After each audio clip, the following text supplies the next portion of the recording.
बेटा redemption of debentures में मैंने स्टेप्स लिखे हैं आपके सामने, that how are you going to redeem the debentures. सबसे पहले आप डीआरआर क्रिएट करोगे, debenture redemption reserve. Debenture redemption reserve कैसे क्रिएट करोगे? आपको डिबेंचर रिडेम्पशन रिजर्व करने के लिए देखना पड़ेगा कि आप डिबेंचर कहां से रिडीम कर रहे हो। अगर आप आउट ऑफ प्रॉफिट कर रहे हो, अगर क्वेश्चन कहता है कि सारे के सारे debentures out of profit redeem हो रहे हैं, तो 100% of face value of debenture आपको क्या क्रिएट करना है? डीआरआर। ठीक है, जितने के भी डिबेंचर हैं पूरा का पूरा फेस वैल्यू। डिबेंचर कितने पे इशू हुआ डजंट मैटर। मान लो 100 का डिबेंचर 95 पे इशू हुआ, डजंट मैटर, 100 रुपए का डीआरआर क्रिएट होगा। 100 का डिबेंचर 110 में इशू हुआ, डजंट मैटर, 100 रुपए का डीआरआर क्रिएट होगा। और अगर आउट ऑफ कैपिटल है, या फिर ऐसा भी हो सकता है कि कुछ भी मेंशन नहीं है, नो मेंशन, नो मेंशन, तो हम ये मानेंगे कि ये debenture out of capital redeem हुए हैं, तो आपको 25% of face value of debenture आपको किसमें ट्रांसफर करना है? डीआरआर। ये ट्रांसफर कहां से करना है? Statement of P and L two DRR account. Statement of P and L के अलावा आप कोई भी फ्री प्रॉफिट या रिजर्व यूज कर सकते हो जो अदरवाइज आपको डिविडेंड देने के लिए पड़ा हुआ है और कोई काम नहीं है, उसका कोई स्पेसिफिक रिजर्व नहीं आप यूज कर पाओगे। लेकिन अगर कोई फ्री प्रॉफिट या रिजर्व है, कोई जनरल रिजर्व पड़ा है, तो उसको भी आप यूज कर सकते हो डीआरआर क्रिएट करने के लिए। डिबेंचर रिडेम्पशन रिजर्व कब क्रिएट करोगे? 30 अप्रैल से पहले। मैं ये सजेस्ट करूंगा 31 मार्च के आसपास आप ये डीआरआर क्रिएट कर ले। Otherwise date is not mentioned when the DRR is to be created, लेकिन आप 31 मार्च को डीआरआर क्रिएट कर लें। आपने जैसे ही डिबेंचर इशू किए आप डीआरआर क्रिएट कर लीजिए, 25% और 100%। कभी कभी क्वेश्चन में वो कहता है कि डिबेंचर जो हैं वो इंस्टॉलमेंट में रिडीम हो रहे हैं, उसमें आपके पास ऑप्शन है कि आप सारे डिबेंचर्स का एक ही साथ डीआरआर क्रिएट कर लीजिए और थोड़ा थोड़ा जितने जितने डिबेंचर रिडीम हो रहे हैं उतना उतना डीआरआर में, जनरल रिजर्व में ट्रांसफर करते रहिए, या फिर सारे रिडेम्पशन होने के बाद इकट्ठा एक ही बार आप डीआरआर में ट्रांसफर करिए जनरल रिजर्व में।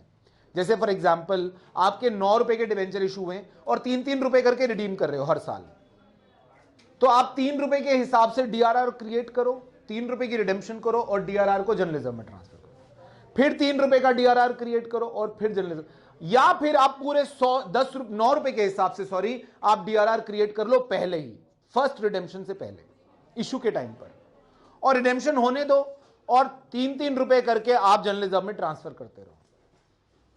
You can do that as well. ठीक है, तो डीआरआर क्रिएट करेंगे आप 100% अगर आउट ऑफ प्रॉफिट है, 25% if it is out of capital और नथिंग इज मेंशन्ड। सेकंड, आप डीआरआई क्रिएट करेंगे। डीआरआई कितनी क्रिएट करेंगे? 15% of face value of debenture on or before 30th April, just before redemption, by 31st March next year। अगले साल 31 मार्च तक जितनी भी रिडेम्पशन करने वाले हो उसका 15% आप डीआरआई क्रिएट करिए। कब करिए? इस साल 30 अप्रैल।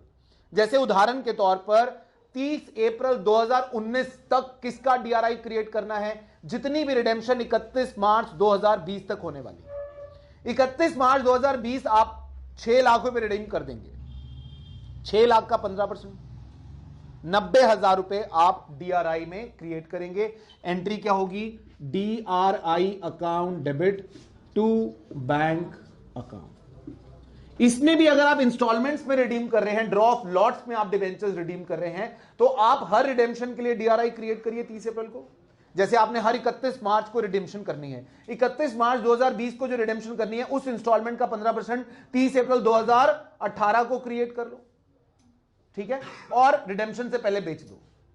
फिर 30 अप्रैल 2019 में आप फिर डीआरआई क्रिएट करो, फिर 31 मार्च 2020 में फिर डीआरआई बेचो। यानी हर इंस्टॉलमेंट के लिए डीआरआई क्रिएट करो, बेचो, क्रिएट करो, बेचो, या फिर एक ही बार क्रिएट कर लो और लास्ट में बेच दो अगर रिडेम्पशन का अमाउंट सेम है या छोटा है। ठीक, एंट्री यही होगी DRI account debit to bank फिर डिबेंचर रिडीम करने से जस्ट पहले डिबेंचर आप इस डीआरआई को रियलाइज करिए, bank account debit to DRI account. ये जो आपने डीआरआई क्रिएट किया था, आपने इन्वेस्टमेंट करी थी, इन्वेस्टमेंट आपसे सरकार ने कंपल्सरीली कराई थी कि आपका पास पैसा होना चाहिए डिबेंचर्स को रिडीम करने के लिए। अब डिबेंचर रिडीम करने का टाइम आ गया है, तो वो डिबेंचर्स रिडीम करने से पहले आप इन्वेस्टमेंट बेचिए, पैसा आ जाएगा, आप डिबेंचर्स को पे करिए। डिबेंचर्स को पैसे पे कैसे पे करेंगे? Debenture account debit to debenture holder and debenture holder account debit to bank account. Am I right? और लास्ट में जो आपने डीआरआर क्रिएट किया हुआ था, उस डीआरआर को आप कहां ट्रांसफर कर दो? जनरल रिजर्व में। DRR account debit to general reserve account. ये बेटा सिंपल है, यही 5 स्टेप यूज होने हैं, इसके अलावा कुछ नहीं यूज होना। भले ही वो आप एक साथ, आपके कोर्स में 2 ही डिबेंचर्स की रिडेम्पशन है, एक डिबेंचर रिडेम्पशन इन लमसम, एक debenture redemption by draw of lots. दोनों ही केसेस में आपने यही एंट्रियां रिपीट करनी है। अगर लमसम में यानी एक ही बार डिबेंचर रिडीम हो रहे हैं, सारे के सारे 8 डिबेंचर इशू हुए हैं, 3 साल के बाद रिडीम होने हैं, तो ये 6 एंट्रियां होनी है बस डिबेंचर इशू के अलावा।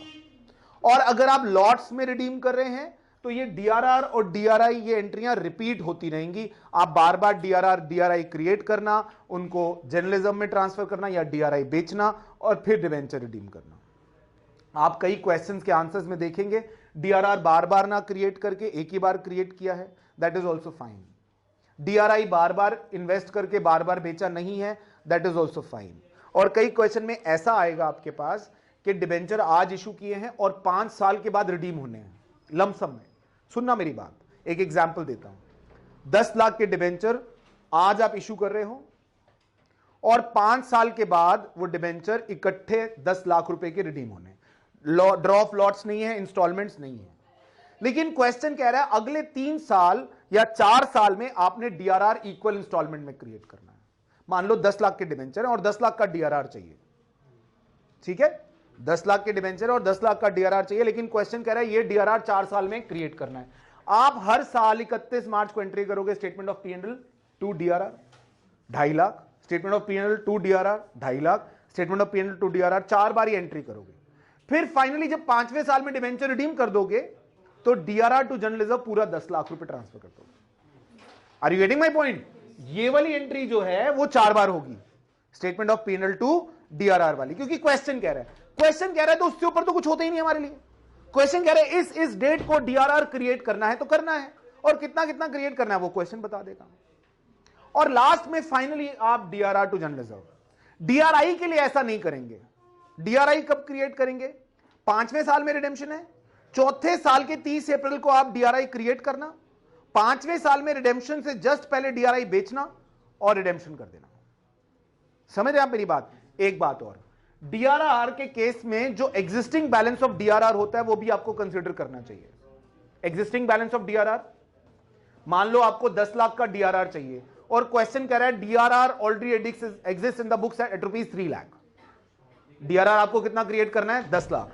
और क्वेश्चन कह रहा है डीआरआर ऑलरेडी बुक्स में 3 लाख रुपए है, तो अब आपको 10 - 3 यानी 7 लाख रुपए और क्रिएट करना, यह ध्यान रखना। Are you getting my point? तो डीआरआर का बैलेंस अगर ऑलरेडी एग्जिस्ट कर रहा है तो उतना डीआरआर क्रिएट नहीं करना है। एक बात और, कुछ कंपनीज के केस में डीआरआर आपको क्रिएट करने की जरूरत नहीं होती है। जैसे कन्वर्टेबल डिबेंचर्स के केस में, अगर आप कन्वर्टेबल डिबेंचर इशू कर रहे हैं, कन्वर्टेबल डिबेंचर कौन से होते हैं? जिन डिबेंचर्स को फ्यूचर में शेयर्स में कन्वर्ट किया जाएगा या किसी और डिबेंचर में कन्वर्ट किया जाएगा, उन डिबेंचर्स के केस में आपको डीआरआर क्रिएट करने की कोई जरूरत नहीं है, तो आप statement of P&L account debit to DRR की एंट्री नहीं करेंगे। बेटा बहुत सारी चीजें हो जाती हैं रिडेम्पशन के एक बड़े क्वेश्चन में। अब बड़ा क्वेश्चन कैसा होता है? ड्रॉ ऑफ लॉट्स में 3 इंस्टॉलमेंट्स में डिबेंचर रिडीम कर रहे हैं, तो आपको बहुत सारी चीजों में ध्यान क्या रखना है? मोटी मोटी बात, आप सबसे पहले एंट्री करोगे डिबेंचर इशू करने की, 2 एंट्रियां, bank to debenture application to percentage debenture. Debenture issue हो गया, फिर डीआरआर क्रिएट कर लीजिए जितना चाहिए। इंस्टॉलमेंट में डीआरआर क्रिएट करने के लिए बोला है तो उसके लिए हिसाब से, इकट्ठा क्रिएट करने के लिए बोला है तो उसके हिसाब से डिबेंचर इशू करते ही डीआरआर क्रिएट हो जाएगा। डिबेंचर इशू हुआ, पहला साल खत्म हुआ, आप डिबेंचर का इंटरेस्ट पे करेंगे। अगर क्वेश्चन कह रहा है debenture interest account debit, TDS payable account debit to debenture holder to bank, to TDS payable to bank, फिर statement of PNL to debenture interest. ठीक, अगर आप इंस्टॉलमेंट्स में डिवेंचर रिडीम कर रहे हैं तो डीआरआई क्रिएट भी होगा, डीआरआई सेल भी होगा। बहुत सारी चीजें जब इकट्ठी हो जाएंगी तो आप एक एक करके उसको करेंगे। आपको सारी चीजें ध्यान में रखनी है, डिवेंचर इंटरेस्ट, डीआरआर, डीआरआई, इनके रिडेम्पशन और रिडेम्पशन के बाद जनरल रिजर्व में ट्रांसफर होना डीआरआर का। आप कुछ बातों का खास ख्याल रखोगे, ये बात ध्यान रखेंगे कि डीआरआर के लिए अगर कोई डेट मेंशन के नहीं है, क्वेश्चन नहीं मेंशन कर रहा कि इस डेट को डीआरआर क्रिएट करना है, then you are the boss, you decide when DRR has to be created. अगर स्टेटमेंट ऑफ पीएनएल से क्रिएट होनी है तो क्लोजिंग ऑफ द ईयर में क्रिएट करिए। डीआरआई कब क्रिएट होना है उसका डेट फिक्स है, on or before 30th April of this year for all redemptions next year. तो आप एक डेट डिसाइड करके चले, लेट्स से 1 अप्रैल, आप सारी डीआरआई उस टाइम क्रिएट करेंगे। थर्ड चीज, डिबेंचर इंटरेस्ट। क्वेश्चन बोले तो डिबेंचर इंटरेस्ट दीजिए, क्वेश्चन ना बोले तो डिबेंचर इंटरेस्ट ना दीजिए।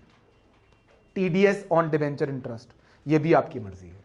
आप नहीं क्वेश्चन बोलता है तो आपको क्वेश्चन जब बोल ही नहीं रहा तो आप टीडीएस क्यों काटोगे?